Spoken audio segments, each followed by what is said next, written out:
Evening, we are going to talk about the various aspects of wind energy system, that is opportunities and challenges in India.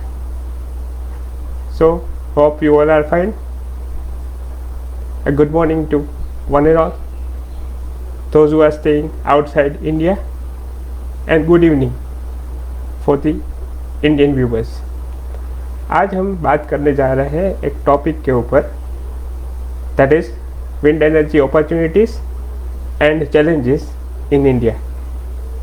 So first of all, I am thankful to the organizers, specifically Mr. Krishna Kaushik, founder of REPSI and Hyasun. This topic is basically focusing on the renewable power, and I am Siddharth Joshi, working as an assistant professor at Pandit Deen Dayal Petroleum University, Gandhinagar, Gujarat, India. So without wasting much time, we shall start our discussion. जब भी हम wind energy की बात करते हैं, so it start from the very first century of AD. लोग ये energy को हार्नेस करने के लिए people are using the wind power for sailing the boat. अगर आपको पता है तो there is a boat, and beside that boat there is one a piece of cloth where we can redirect that cloth, और उसके अंदर जो हवा भरी जाती है उससे हम अपनी बोट को रीडायरेक्ट करते हैं. This is the preliminary use of wind power, and it is also depending upon direction. So आज हम जो बात करेंगे that is depending upon wind direction, wind energy opportunity, और उसमें क्या क्या चैलेंजेस आते हैं, खास करके इंडियन पर्सपेक्टिव के ऊपर. So the first century AD की अगर हम बात करें तो वहीं से ये चीज़ शुरू हो जाती है, harnessing the wind power. If you can step forward in 7th and 9th century, this wind energy is used for basically in agriculture and farming also.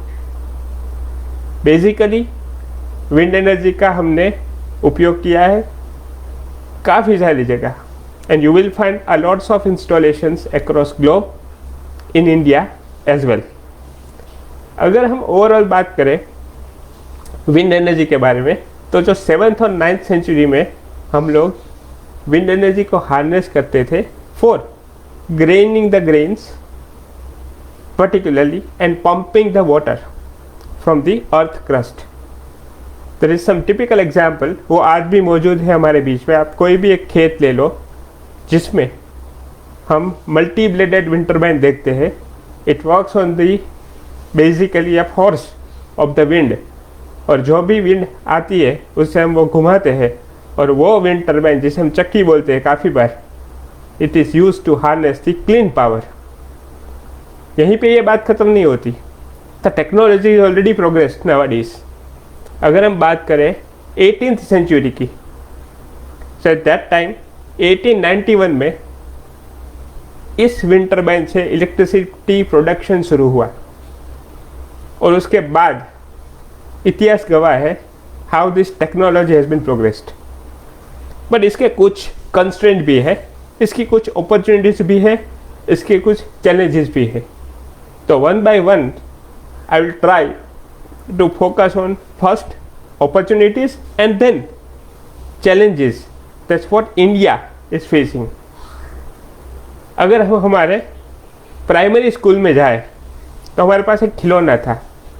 It's a kind of मेरी गो राउंड और rotor, जिसके ऊपर हम क्या करते थे, when the wind will blow it will rotate automatically, है ना. So this is preliminary principle of wind turbine concept. However, the technical aspects are something different in that case. हमने एक और चीज़ एक्सपीरियंस की है, वो चीज़ कुछ ऐसी है अगर आप खुली हवा में ऐसे हाथ ऊपर करके खड़े होते हो, then you will find some force from the wind. This is also a presence of wind regime. और हम लोग ये विंड से how we can generate the electrical energy, ये अभी का हमारा मेन टास्क है।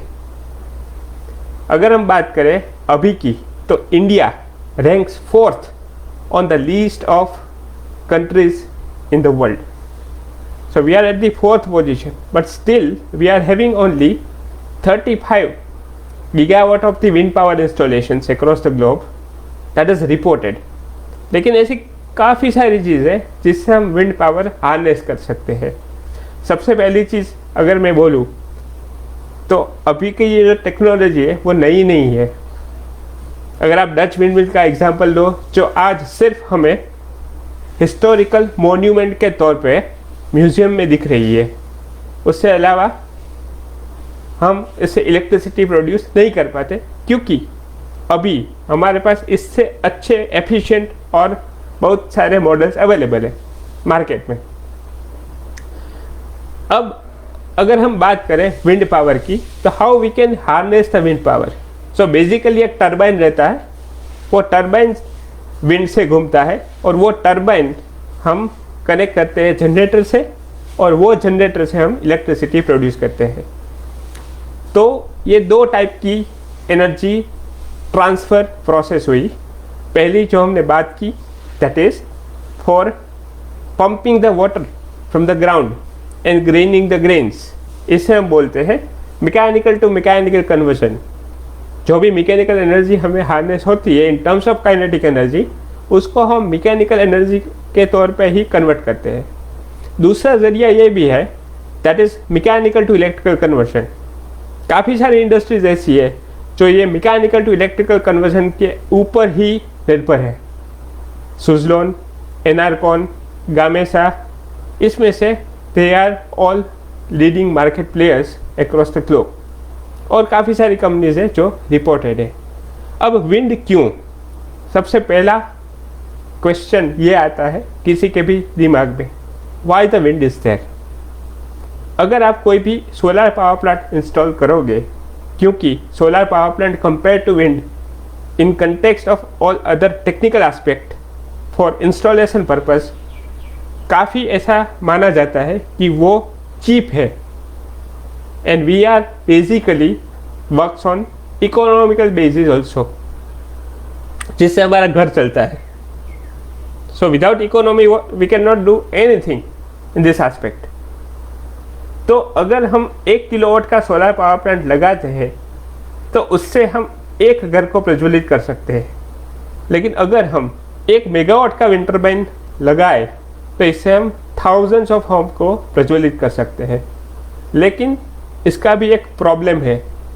प्रॉब्लम ये है कि ये हम रूफ टॉप पे अगर लगाते हैं तो रूफ टॉप में there is a fair chance of hitting of the birds, और अवर लोकल इकोलॉजी को भी डिस्टर्बेंस होता है because of the little higher noise. और solar compare to that easy है to be installed and to be use, both the cases it is much easier. लेकिन अगर हम विंड इंस्टॉलेशन की बात करें रूफ टॉप के ऊपर, तो भी थोड़ा इकोलॉजिकल प्रॉब्लम है। The first is the bird heating. ऐसा नहीं है कि साइड पे बर्ड हीटिंग नहीं होते, बर्ड हीटिंग होते हैं, but they are rare in chance. दूसरी टेक्निकल चीज़ ये है कि रूफ टॉप के ऊपर इतनी ज़्यादा मात्रा में विंड नहीं मिलती जो खुले मैदान में या खुले महासागर में मिलती है। इससे हमारा तीसरा डायमेंशन ओपन होता है, that is offshore technology. India has targeted 175 gigawatt achievement for the renewable energy, and that is to be accomplished by 2022. So that is a big jump. In that 60% or more than that 60 gigawatt production is for wind and 100 gigawatt is of solar. Wind का एक और advantage है, आप पूरे दिन energy harness कर सकते हो।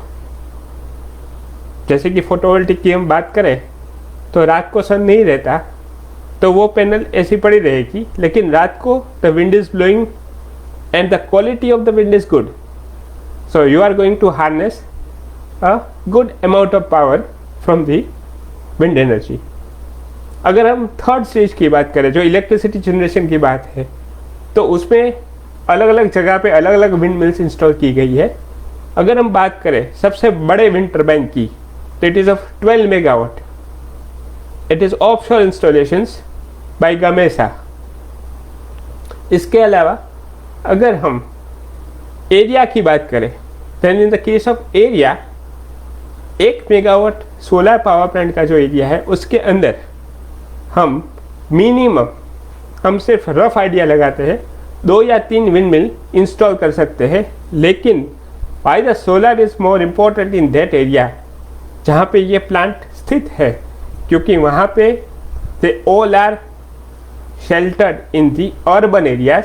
वहाँ पे विंड का डिज़ाइन इतना नहीं होता कि हम लोग विंड मिल इंस्टॉल कर पाए, इसलिए हम खुली जगह ढूंढते हैं, ओपन स्पेसेस लाइक अ ग्राउंड और अ सी शोर और इन बिटवीन द सी। आप कोई भी चीज़ ले लो जहाँ पे आपको ये विंड फार्म्स नज़र आएंगे।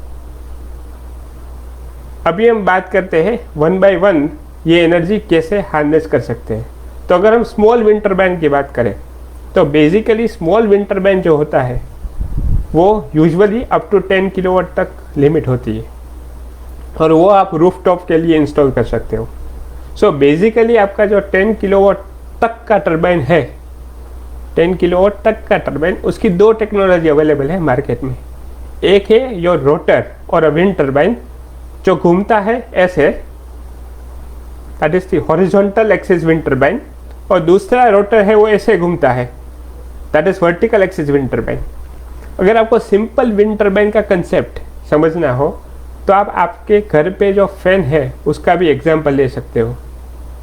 The fan is the smallest aerodynamic machine, लेकिन उसमें मोटर रहता है और हम बाहर से वो मोटर को इलेक्ट्रिसिटी सप्लाई करते हैं, that's why it is acting as a motor. लेकिन हमें उससे wind power, that is power generate करना है in terms of electrical side. So basically आपका जो विंड टर्बाइन है हमारा, it is divided into 2 parts और 2 क्लासिफिकेशंस आर देयर। पहला हॉरिजॉन्टल एक्सिस विंड टर्बाइन, दूसरा vertical axis wind turbine. The axis of rotation is parallel to the ground, that is vertical axis wind turbine, and the axis of rotation which is perpendicular to the ground, इसे हम बोलते हैं horizontal axis wind turbine. अगर हम rooftop की बात करें तो 10 किलोवाट तक के दोनों टर्बाइन अवेलेबल है, लेकिन उसके लिए हमें टॉल टावर चाहिए जिसमें कोई विंड का शेडिंग नहीं होना चाहिए, या कोई भी ऐसी चीज़ नहीं होनी चाहिए जिससे आप विंड पावर को रोक पाओ। दूसरी जो चीज़ है वो है vertical axis wind turbine. The same principle that could B apply on that. तो आपका जो वर्टिकल एक्सिस विंड टर्बाइन है उसके ऊपर आप फोकस करते हैं यूजुअली, तो उसका एप्लीकेशन बहुत बढ़िया है, that is for the battery charging applications. This is the power generation medium at the grass root level.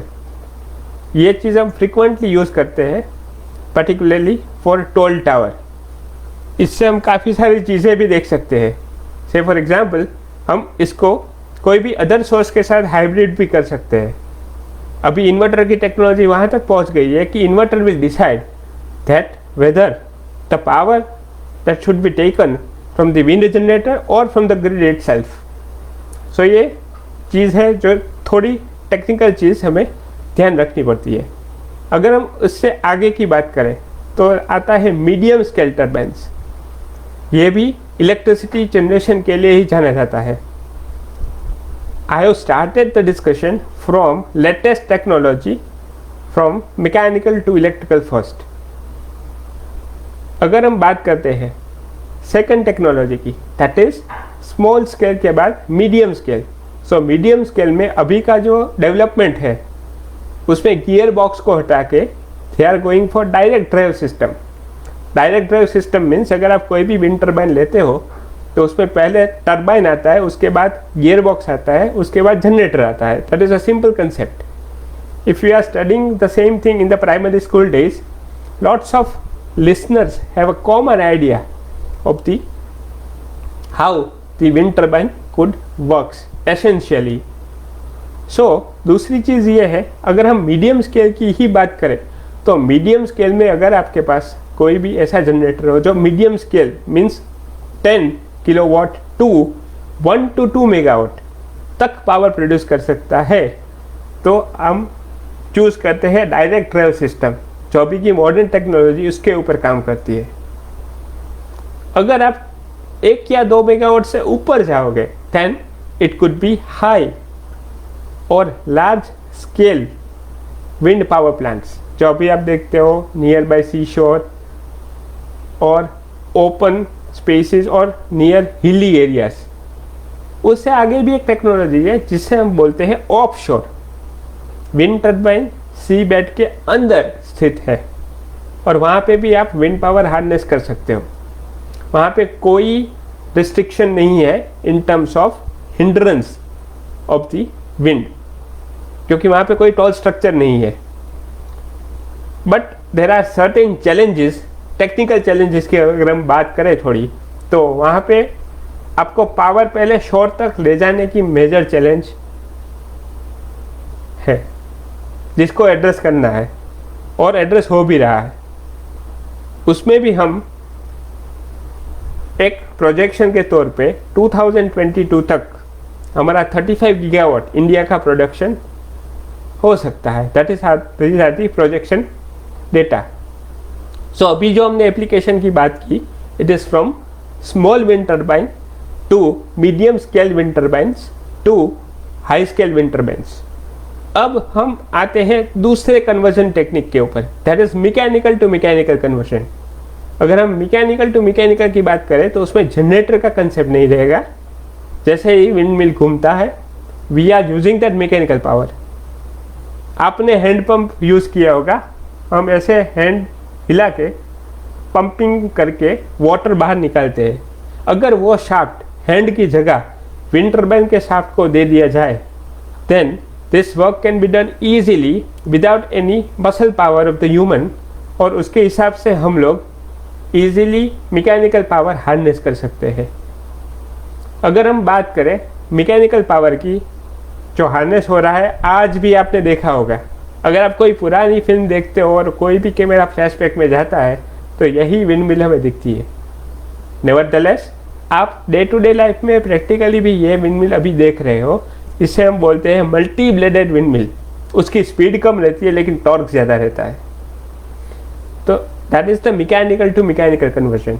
इसके अलावा भी काफ़ी सारे एप्लीकेशंस है जो आज अवेलेबल भी है मार्केट में और लोग इसमें काम भी करते हैं. And this is the highest ever market for employability. अगर आप एम्प्लॉयबिलिटी की बात करें तो wind power is at the highest rate, क्योंकि इसका पोटेंशियल बहुत ज़्यादा है.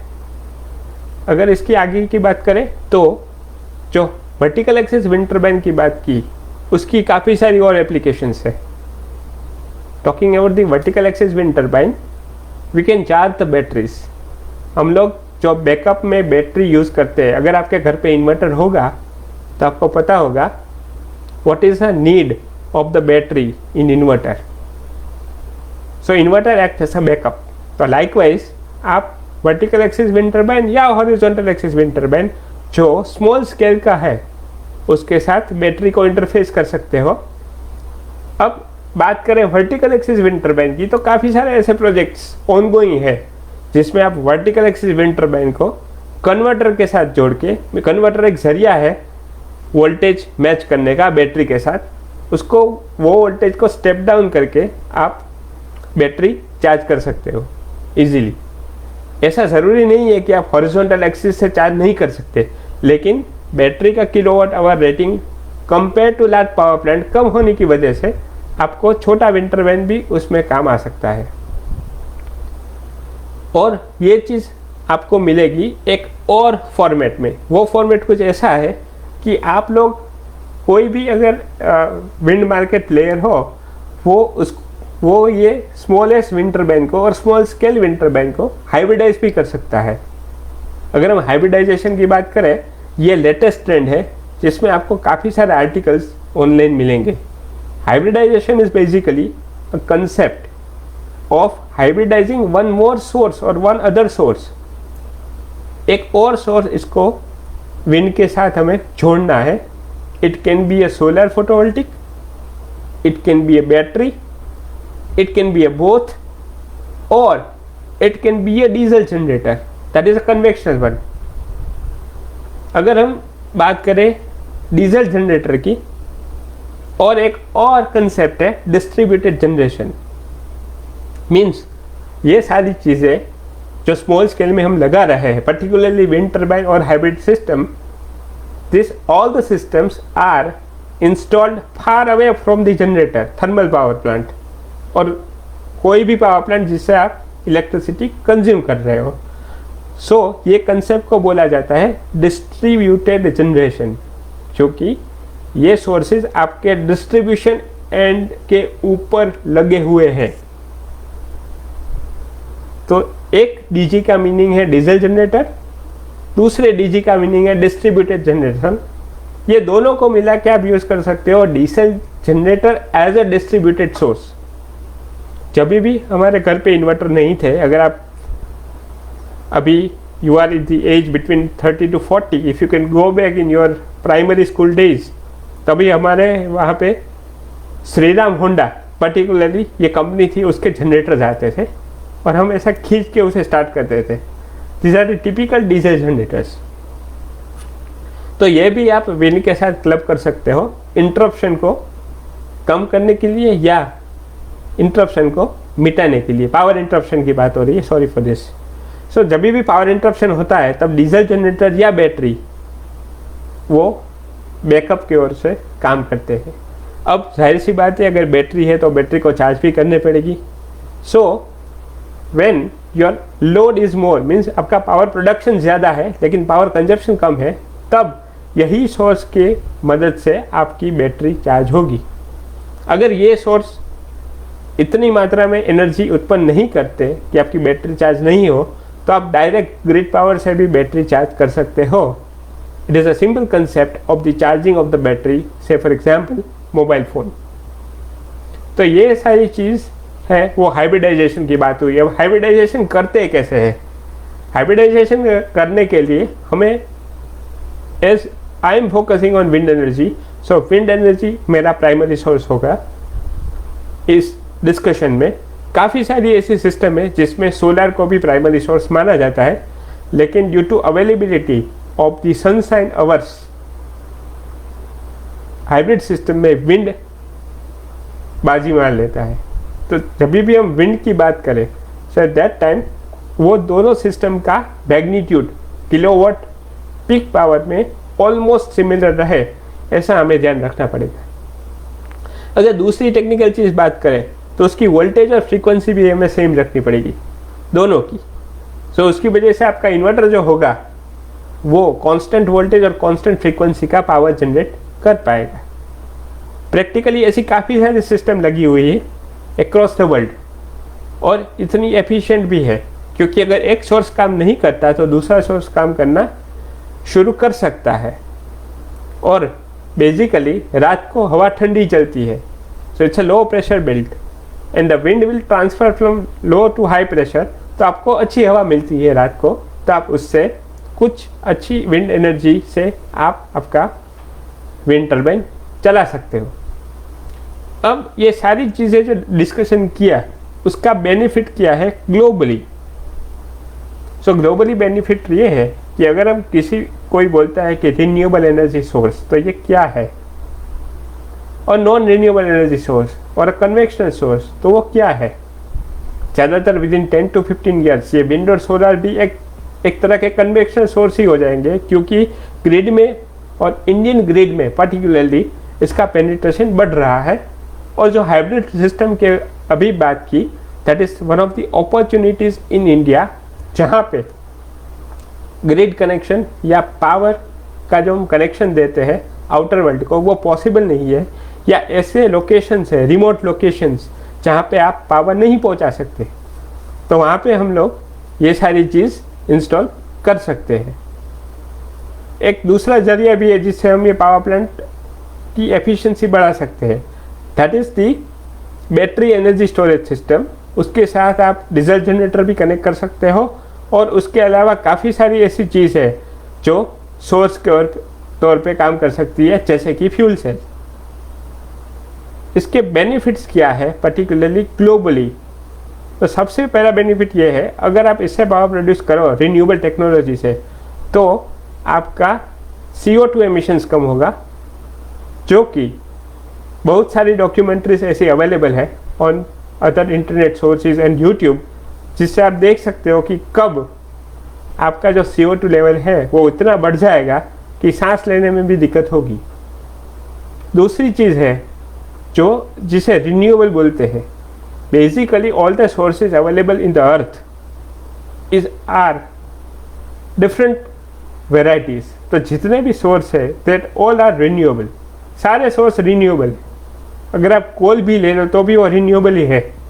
लेकिन if you can have a definition of renewable energy, तो जो सोर्स है that could B replenish, means it will come back, वो वापस आ जाते हैं विद इन 1 ह्यूमन लाइफ, उसे हम बोलते हैं renewable source. Obviously coal is in the category of non renewable. I am contradicting my own statement, but लेकिन जो कोल है वो वापस आ सकता है, लेकिन वो कंज्यूम करने के लिए हम जिंदा नहीं रहेंगे जो अभी हमने कंज्यूम किया। तो एक जरिया ये हुआ रिन्यूएबल एनर्जी को हार्नेस करने का, विंड का। दूसरा हुआ वो सोलर का।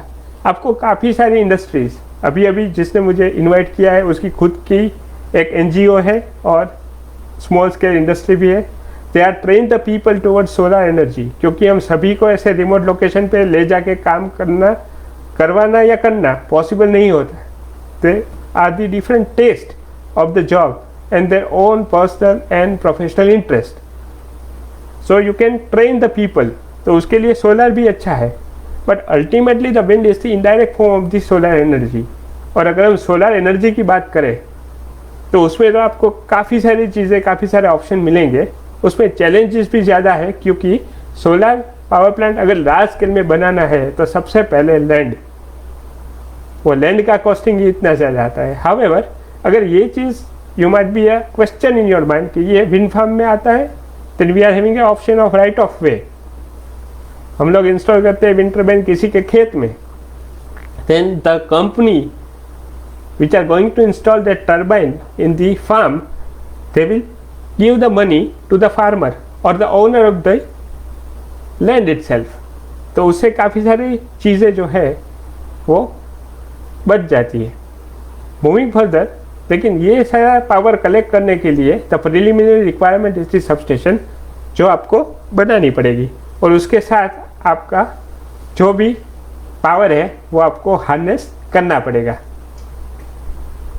एक और बेनिफिट है ये सारी चीज़ें का, not only for global warming, लेकिन हमें क्लीन पावर मिलेगा और ग्रीन पावर मिलेगा। अब हम बात करते हैं दूसरे स्कोप की, जो हम वर्टिकल एक्सिस विंडमिल से ज़्यादातर हार्नेस करते हैं स्मॉल स्केल के लेवल के ऊपर। यूजुअली यह small scale wind turbine battery charging करने के लिए यूज़ होता है। अभी जो बैटरी चार्जिंग की बात हुई वो अलोन बैटरी चार्जिंग की बात है, लेकिन अगर हम हाइब्रिड सिस्टम की बात करें तो हाइब्रिड सिस्टम में आपका अलग अलग तौर पे अलग अलग बैटरी का रेटिंग के हिसाब से आपको कैलकुलेशन करने पड़ेंगे, and this is the highest possibility of the industrial perspective, particularly in India। तो जो 60 गीगावाट का जो प्रोजेक्शन है विंड का बाय 2022, उसमें basically large scale and medium scale wind turbine for offshore and onshore installations वो सबसे बढ़िया जरिया है power day to day life में यूज़ करने का। अगर हम इसकी बात करें ये पावर कैसे नापा जा सकता है, तो obviously there are 2 things that could be there. The first is the generator capacity. लेकिन प्रॉब्लम ये आता है कि विंड स्पीड चेंज होती है, वैसे जनरेटर की स्पीड भी चेंज होती है और पावर प्रोडक्शन भी चेंज होता है।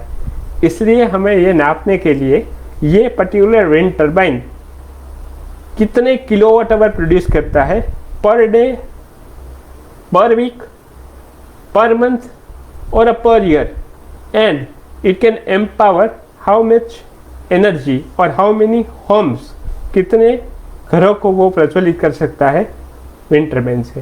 So it's a clean technology to harness the power. So particularly अगर हम दूसरे स्कोप की बात करें, that is horizontal axis wind turbine. तो जैसे मैंने आपको बताया, स्मॉल, मीडियम और large scale wind turbines available है. तो लार्ज स्केल में स्कोप ज़्यादा है. क्यों? क्योंकि एक ही जगह से आप ज़्यादा क्वांटिटी का पावर प्रोड्यूस कर सकते हो.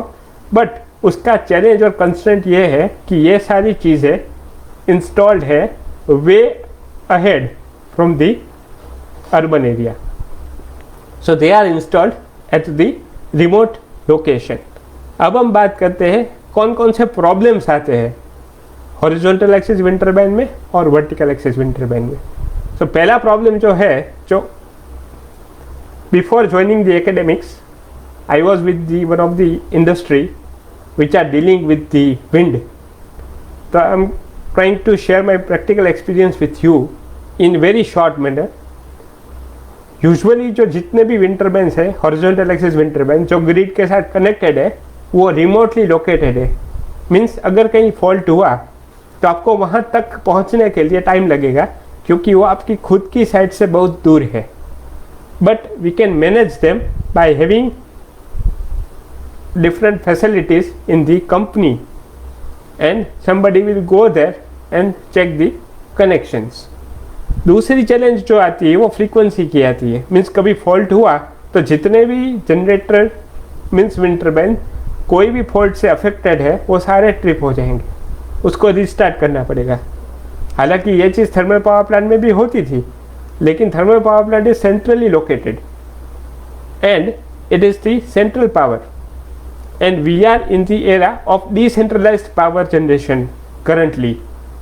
क्योंकि if you can talk about the government of Gujarat, 10 साल तक थर्मल पावर प्लांट बैन किए गए हैं. मीन्स 10 साल तक कोई नया थर्मल पावर प्लांट डाल नहीं सकता because of the environmental constraint. अब हम बात करते हैं जो प्रैक्टिकल एक्सपोजर है उसकी.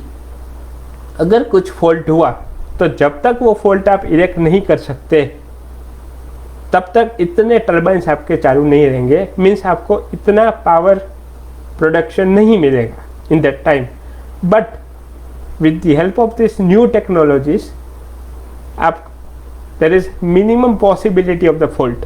से फॉर एग्जांपल अगर हम डायरेक्ट ड्राइव सिस्टम की बात करें तो विंड को जनरेटर के साथ डायरेक्टली जोड़ दो तो फॉल्ट के चांसेस 20% कम हो जाते हैं, क्योंकि वो सिस्टम ही डायरेक्ट ड्राइव है. और वगैरह वगैरह काफ़ी सारे ऐसे एग्जाम्पल्स हैं जो आप सर्फ करके भी चेक कर सकते हो. तो if you are working in this technical era. अगर हम बात करें चैलेंजेस की, that is for medium and small scale turbine. For small scale turbine ज़्यादातर हम रूरल एरिया में जाते हैं तो vertical axis wind turbine usually हम यूज़ करते हैं फॉर फार्मिंग एप्लीकेशंस. सो जैसे हम फार्मिंग एप्लीकेशन की बात करें तो वहाँ पे कोई ऐसा टेक्निकल पर्सन नहीं रहता. तो अगर कुछ मैकेनिकल डैमेज हुआ then you should replace the turbine और you should repair the turbine. तो उसमें आपका जो एरोडायनेमिक फोर्सेस है वो आपका चेंज हो जाएगा. उसकी वजह से काफ़ी सारी ऐसी दिक्कत आ सकती है. लेकिन आप without pump, without 3 phase supply आप इजीली पानी निकाल सकते हो from the ground to the top of the land itself. So these are the various aspects and challenges that's what we are facing in the wind power plant. अगर हम बात करें, that is the last segment of our discussion is the scope. Scope क्या है? कभी भी हम कोई भी चीज़ लेते हैं तो हम पहले ये देखते हैं इसका स्कोप क्या है. तो स्कोप इज़ ऑब्वियसली अगर हम कुछ प्रोजेक्ट करते हैं जो अभी हमारे पास बहुत कम मात्रा में है तो उसके लिए हमें एम्प्लॉयबिलिटी चाहिए. This is one of the greatest challenge in India. सभी को ऐसा करना है कि हम क्या करें, लेकिन कुछ ऐसा करें जिससे हम कुछ हमारे इंडिया को, मीन्स हमारे नेशन को, हमारे कंट्री को, या globally, because we are living in the era of the globalization, and we are also having a terminology of Vasudhaiva Kutumbakam. So we can penetrate something in the national grid and the local grid as well as the global grid. जैसे ही आप ये wind turbine wind technology की बात किसी के सामने रखते हो, किसी का प्रस्ताव रखते हो, तो it requires a big time line. आपको 1 या 2 साल तक सिर्फ विंड स्पीड मेज़र करके पोटेंशियल साइट को आइडेंटिफाई करने में लगता है, या 1 या 2 साल. That is totally rough idea, उसमें कोई दो राय नहीं है. इससे ज़्यादा भी टाइम लग सकता है, क्योंकि ग्लोबल वार्मिंग की वजह से विंड और ओशन करंट पैटर्न भी चेंज होते हैं. जैसे ही ये सारी चीज़ें चेंज होती है, आपको अलग अलग ज़रिया काफ़ी सारा मिलेगा जिससे आप ये चीज़ें निकल सकते हो. और you will find lots of institute also. अगर हम बात करें वो इंस्टीट्यूट की, particularly in India we are having national institute of wind system और national institute of wind energy. This institute is located in Chennai. In that case, you can study all the efforts and all the details of wind energy system. There is one more institute, National Institute of Ocean Technology, NIOT, for broader career perspective, क्योंकि एक और जरिया है renewable power harness करने का. That is ocean thermal energy conversion, tidal energy, wave energy. This all energy उसका जरिया एक कॉमन है, that is a rotating turbine. If the turbine rotates in the wind, it's a wind turbine. If the turbine rotates in the seabed, that is tidal. If the turbine rotates inside the seabed but inner side of the seabed, inside the water, it is wave energy. And the turbines which are installed with the civil structure on the seabed, जिसे हम बोलते हैं offshore technology. And I'm going to conclude my talk with one common conclusion from this talk. अगर हम offshore में जाते हैं तो मेजर चैलेंज रहता है हमारा कि हम जो पावर प्रोडक्शन हुआ है उसको हम शोर तक कैसे लेके आए. That is what are the challenges. उसमें भी काफ़ी सारी टेक्नोलॉजी है, काफ़ी सारे कन्वर्जन टेक्निक्स है, काफ़ी सारे हैं, काफ़ी सारी चीज़ें हैं जिस पे काम किया जा सकता है. काफ़ी सारे रिसर्च स्कॉलर हैं जो इसके ऊपर काम करते हैं, काफ़ी सारे लोग जो इंडस्ट्रियल स्पॉन्सर प्रोजेक्ट करते हैं, काफ़ी सारी इंडस्ट्री है जिसने एज आई स्पोक अर्लियर जिसने मुझे इनवाइट किया है ये टॉक देने के लिए. They are their own industry, are their own foundation. They can train the people. They are having a rigorous trainings. They will have a technology. They can empower the human beings in each and every aspect. तभी एक सक्षम भारत का निर्माण हो पाएगा. So with this I am going to conclude my session. I am very much thankful to all the REPSI team, those who are guided me how to conduct the session and giving me an opportunity to talk with you. I apologize if you find any technical glitch or internet glitch in this talk. Thank you very much. Jai Hind, Jai Bharat, Jai Shri Krishna.